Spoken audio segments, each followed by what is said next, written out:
Amis du jour, bonjour, bienvenue sur Qui est Sport. Je suis Stanley, l'homme qui vous parle de sport sans tabou et sans censure.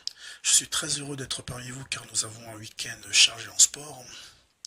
Malgré ce temps maussade qui règne dehors, nous allons chercher la chaleur dans notre sommaire du jour. Alors nous parlerons de Yannick Noah et du PSG. Yannick Noah est le dernier tennisman français à gagner Roland-Garros, ce qui fut un exploit et ce qui est toujours un exploit puisqu'il n'est toujours pas égalé par nos tennismen français actuels. Mais néanmoins, il y a des choses qui me dérangent. C'est que cette personne se prend pour un donneur de leçons. Donc il donne souvent des leçons et ses points de vue qui pour lui sont les bons points de vue, alors que je trouve cela vraiment très dérangeant parfois, et surtout lorsqu'on sait que cette personne doit 1 500 000 au fisc, et que cette dette a été tout simplement balayée. À mon avis, elle était dans le deal que Noah avait avec l'État et puis la Fédé, pour prendre les fonctions de capitaine de l'équipe de France de Coupe Davis. Maintenant, Noah nous dit hier qu'il faut pardonner Serge Aurier, et qu'il faut lui donner une seconde chance et arrêter tout ce cirque. Mais je pourrais te poser une petite question à ce monsieur. Est-ce que Yannick Noah et la Fédération française de tennis ont-ils donné une seconde chance à Arnaud Clément? Je ne pense pas. Au contraire.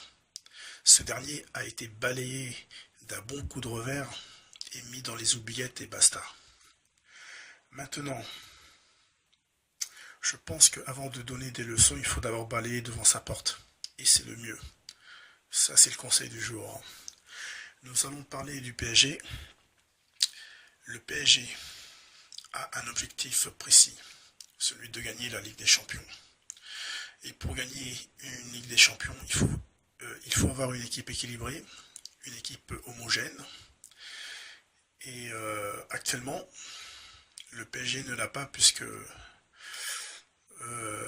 pièce du moteur en fait a sauté. Et cette pièce s'appelle Aurier. Même si le PSG a gagné contre Chelsea au parc, on a bien vu que le côté droit était quand même un peu déséquilibré, malgré que Marquinhos a donné un bon rendement et s'est mis au poste de latéral droit de bonne façon. Mais on sait tous que si Paris a pris Aurier, c'était pour équilibrer justement ce côté, puisque Van der Wiel ne fait pas toujours l'affaire.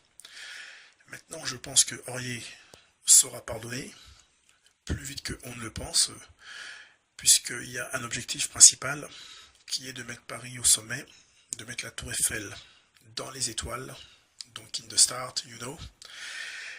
Et l'objectif sportif est plus important que la sanction à mon avis, hein, puisque les Qataris ont à cœur vraiment de gagner cette compétition et de figurer dans les hautes sphères avec des Milan, Barcelone, Real Madrid et Manchester et autres.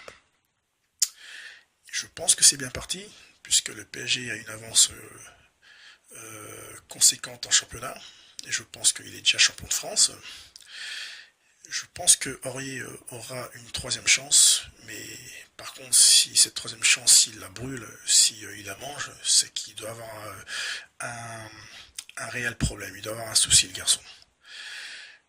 Je donne ma main coupée que Serge Aurier sera peut-être à Stamford Bridge et va jouer le match retour, puisque la performance sportive est plus forte que la morale. C'est triste à dire, mais c'est comme ça. Maintenant, si cela se passe comme je dis, mais quelle image donner à tous ces jeunes qui sont dans les écoles de foot, à tous les adhérents de club, c'est que la puissance financière est plus forte que toute moralité, et que malgré cela, on ferme les yeux, puisque si Paris gagne la Ligue des Champions, on ne parlera plus du Aurier Gate. Je suis sûr qu'on n'en parlera plus. Ça sera comme une aiguille dans une botte de foin, où on va dire que cela a servi à plus motiver l'équipe et à montrer que l'équipe était plus soudée que jamais. Maintenant, amis du jour, je vous remercie de m'avoir écouté. Et si on n'est pas obligé d'être d'accord, cela est un point de vue. Je veux bien débattre avec vous, il n'y a pas de souci. Je vous souhaite de passer une excellente journée.